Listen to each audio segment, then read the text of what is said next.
एका छोट्याशा खेड्यात राजू नावाचा एक मुलगा राहायचा. राजू खूप हुशार होता, पण त्याला एकच वाईट सवय होती, वेळेचा योग्य वापर न करणे. तो नेहमी कामं पुढे ढकलायचा आणि त्याला जेव्हा करायचं तेव्हा काम करण्यासाठी वेळ कमी पडायचा.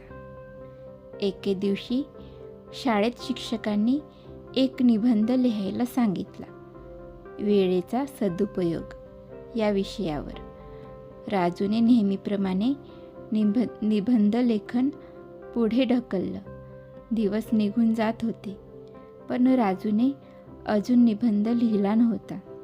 शेवटच्या दिवशी त्याने लिहायला घेतलं, पण त्याला नीट विचार करायलाही वेळ नव्हता आणि त्यामुळे त्याचा निबंध फारच साधा झाला. दुसऱ्या दिवशी शिक्षकांनी सर्व विद्यार्थ्यांचे निबंध तपासले. राजूचा निबंध वाचून शिक्षकांना खूप आश्चर्य वाटलं, कारण त्याचा निबंध नीट लिहिलेला नव्हता. शिक्षकांनी त्याला विचारलं, राजू, तुला हे माहिती आहे का की तू एक हुशार मुलगा आहेस, पण तू वेळेचा योग्य वापर करत नाहीस, म्हणून तुझं काम चांगलं होत नाही.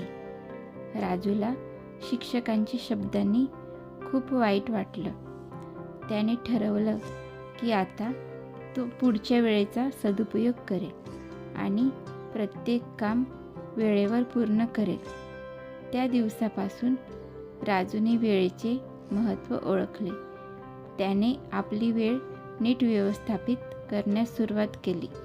शाळेच्या कामांबरोबरच तो खेळ, वाचन आणि इतर उपक्रमांमध्येही वेळेचे योग्य नियोजन करू लागला.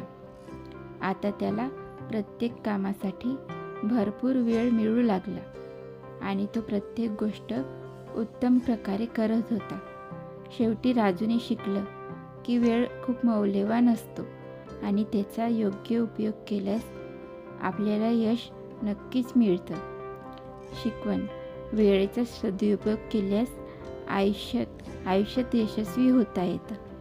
प्रत्येक गोष्ट योग्य वेळी केल्यास आपल्याला यश, समाधान आणि आनंद मिळतो. काम पुढे ढकलणं टाळा, कारण वेळ एकदा गेली की परत मिळत नाही.